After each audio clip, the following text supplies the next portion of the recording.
ఉభయ గోదావరి జిల్లాల్లో తీరం కోత అన్నదాతకు గుండె కోతగా మారింది. అఖండ గోదావరి ప్రవాహ వేగానికి తీర ప్రాంతాలు కోతకు గురి కావడంతో వందలాది ఎకరాల పంట భూములు గోదావరిలో కలిసిపోతున్నాయి. సర్కార్ నిర్లక్ష్యంతో రైతులకు కష్టాలు తప్పడం లేదు. ప్రభుత్వానికి తీర ప్రాంత రైతుల బాధలు పట్టవా? తీరం కోతకు గురి కాకుండా ఎందుకు చర్యలు తీసుకోవడం లేదు? ఉమ్మడి గోదావరి జిల్లాల్లో తీర ప్రాంతాలు కోతకు గురవడం ఆందోళన కలిగిస్తోంది. ముఖ్యంగా మామిడికుదురు మండలం పెదపట్నం లంక, బి దొడ్డవరం, అప్పనపల్లి గ్రామాలు ఎన్నో ఏళ్లుగా గోదావరి కోతను ఎదుర్కొంటున్నాయి. వైనతేయ నది ఉధృతి వల్ల ఈ ప్రాంతంలో ఉన్న సారవంతమైన వందలాది ఎకరాల లంక భూములు, కొబ్బరి తోటలు ఇప్పటికే నదీ గర్భంలో కలిసిపోయాయి. ఈ ప్రాంతంలో లంక భూములు విపరీతంగా దెబ్బతినడానికి ప్రధాన కారణం నది మలుపు తీసుకోవడమే. పెదపట్నం లంక వద్ద నది తీవ్రమైన మలుపు తీసుకోవడం వల్ల ప్రవాహ ఉధృతి నేరుగా గట్టుపై పడుతుంది. ప్రతి ఏటా గోదావరికి వచ్చే భారీ వరదల సమయంలో నీటి వేగం పెరిగి భూమి అడుగు భాగం నుండి మట్టిని లాగేయడం వల్ల గట్లు కూలిపోతున్నాయి. దీంతో పాటు నది మధ్యలో ఇసుక మేటలు వేయడం వల్ల ప్రవాహం దారి మళ్లీ గట్ల వైపు దూసుకురావడం మరో కారణంగా కనిపిస్తోంది. ఈ ప్రాంతంలో కోతను నివారించడానికి అనేక ప్రయత్నాలు జరిగాయి. గతంలో ఉమ్మడి ఆంధ్రప్రదేశ్ ఉన్న సమయంలోనే ఈ ప్రాంతంలో నదీ ప్రవాహ తీవ్రతను తగ్గించి గట్టు దెబ్బతినకుండా ఉండేందుకు గ్రోయిన్లు నిర్మించారు. దీంతో పాటు కొంతమేర రక్షణ గోడ కూడా నిర్మించారు. అయితే గతంలో నిర్మించిన గ్రోయిన్లు కాస్త కాలక్రమేణా వరద ధాటికి దెబ్బతినడం, ఇసుకలో కూరుకుపోవడం వల్ల వాటి ప్రభావం చాలా వరకు తగ్గిపోయింది. దాదాపు 7,000 మంది జనాభా ఉన్న పెదపట్నం లంక గ్రామంలో ప్రతి ఏటా వరదలతో పట్టా భూములు, జిరాయితీ భూములు కొట్టుకుపోతున్నాయి.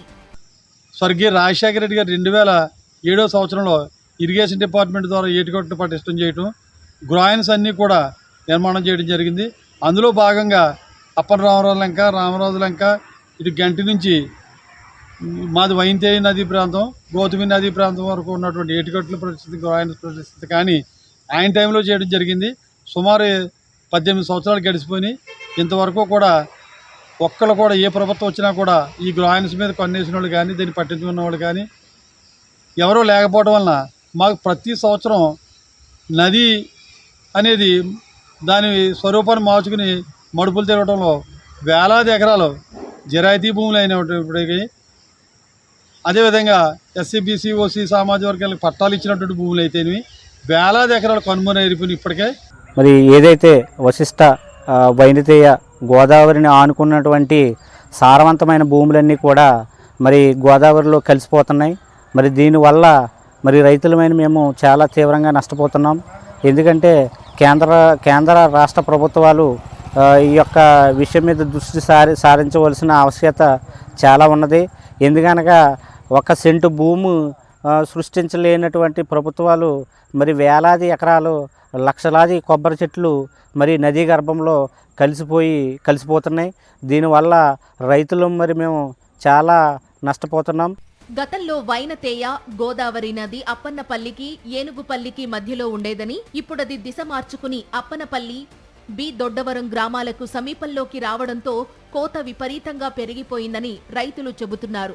వందలాది ఎకరాల్లో కొబ్బరి తోటలు కూడా కనుమరుగైపోతున్నాయని ఆవేదన వ్యక్తం చేస్తున్నారు. గ్రోయిన్లు, రిటైనింగ్ వాల్ ఏర్పాటు చేసి లంక గ్రామాల్లో తీరాన్ని కాపాడాలని కోరుతున్నారు రైతులు. బి దొడ్డవరం గ్రామంలో నదీ పరివాహక ప్రాంతమైనటువంటి దొడ్డవరం, పాసిరపూడి, పెదపట్నం లంక, అప్పనపల్లి గ్రామాలు కూడా నదీ పరివాహక ప్రాంతాలుగా ఉన్నాయి. మరి ఈ నదీ పరివాహక ప్రాంతంలో గోదావరి కోతకు గురై తీవ్ర ఇబ్బంది పడుతున్నాము. ప్రస్తుతం బి దొడ్డవరం అంటే బోటకూరు దొడ్డవరం అనే గ్రామం ఉండేది మాకు. ప్రస్తుతానికి బోటకూరు అనే గ్రామం నది కోతకు గురై కనుమరుగైపోయింది. అక్కడున్న 200 కుటుంబాలు కూడా ఈ పక్కకు వచ్చేసి యువత జీవనం సాగిస్తున్నారు. అదంతా కూడా కోతకు గురై మొత్తం నదీ గర్భం కలిసిపోయిన పరిస్థితి ఏర్పడింది. ఇప్పుడు దొడ్డవరం మాత్రమే మిగిలి ఉంది మాకు. ఇప్పుడు గనక ప్రభుత్వాలు చర్య తీసుకుని నదీ కోతని నివారించకపోతే ఈ దొడ్డవరం గ్రామం కూడా కనుమరుగైపోయే పరిస్థితి ఉందని చెప్పేసి ఈ మీడియా ముఖంగా నేను తెలియజేస్తున్నాను. పూర్వం ఈ నది అప్పనపల్లికి, ఏనుగుపల్లికి మధ్యలో ఉండేదండి. ఇప్పుడు ఈ నది ఏమైంది అంటే మొత్తం అప్పనపల్లికి వచ్చేసింది. అప్పుడు ఈ అవతల లంక అంతా కూడా అప్పనపల్లిలోనే ఉంది. ఈ అప్పనపల్లి అంతా కూడా రాబోయే కాలంలో నదిలో కలిసిపోయే పరిస్థితి వచ్చింది. ఇప్పటికే వందలాది, వేలాది ఎకరాలు నదిలో కలిసిపోయి ఇక్కడ ఉన్నటువంటి రైతు ఈ అప్పనపల్లికి, కోనసీమ జిల్లాలో కొబ్బరి తోట మీద ఆధారపడి ఉంటాడంటే ఇంక ఏ పంట ఉండదు. రైతులు చాలా ఆవేదనకు గురవుతున్నారు.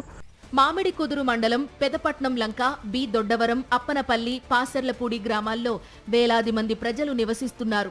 పెద్ద సంఖ్యలో కొబ్బరి చెట్లు కూడా ఉన్నాయి. ప్రధానంగా వేలాది మంది భక్తులు తరలివచ్చే అప్పనపల్లి బాలబాలాజీ ఆలయం కూడా ఇదే ప్రాంతంలో ఉంది. వైనతేయపాయ వరద ప్రభావంతో అప్పనపల్లి, పెదపట్నం లంక గ్రామాలకు మామిడి కుదురుకు మధ్య రాకపోకలు నిలిచిపోతున్నాయి. వరద వస్తే చాలు స్థానికులు తీవ్ర ఆందోళనకు గురయ్యే పరిస్థితి ఎదురవుతోంది. గోదావరి నదికి ఇరువైపులా 530 కిలోమీటర్లు ఉన్న ఏటిగట్లను పటిష్టం చేసి డెల్టా ఆధునీకరణ చేసే బృహత్తర కార్యక్రమాన్ని గతంలో దివంగత నేత వైఎస్ రాజశేఖర్ రెడ్డి ప్రారంభించారు. ఆయన తీసుకున్న చాలా చర్యల వల్ల చాలా ప్రాంతాల్లో తీరకోత ప్రాంతం సురక్షితంగా ఉంది. కానీ ప్రస్తుత ప్రభుత్వం దీన్ని పట్టించుకోవడం లేదు. శంఖగుప్తం డ్రెయిన్ ప్రభావంతో లక్షలాది కొబ్బరి చెట్లు దెబ్బతింటున్నాయని గగ్గోలు పెడుతున్న డిప్యూటీ సీఎం పవన్ కళ్యాణ్ తాము ఎదుర్కొంటున్న సమస్యను కూడా పట్టించుకోవాలని స్థానిక రైతులు డిమాండ్ చేస్తున్నారు. వందలాది ఎకరాల సాగు భూమిని, పెద్ద సంఖ్యలో కొబ్బరి చెట్లను లంక ప్రాంతాల వాసులు ఇప్పటికే నష్టపోయారని, ఇప్పటికైనా తమ ప్రాంతంలో వైనతేయ గోదావరి ఉధృతిని మళ్లించేందుకు గ్రోయిన్లు, రిటైనింగ్ వాల్ నిర్మించాలని కోరుతున్నారు.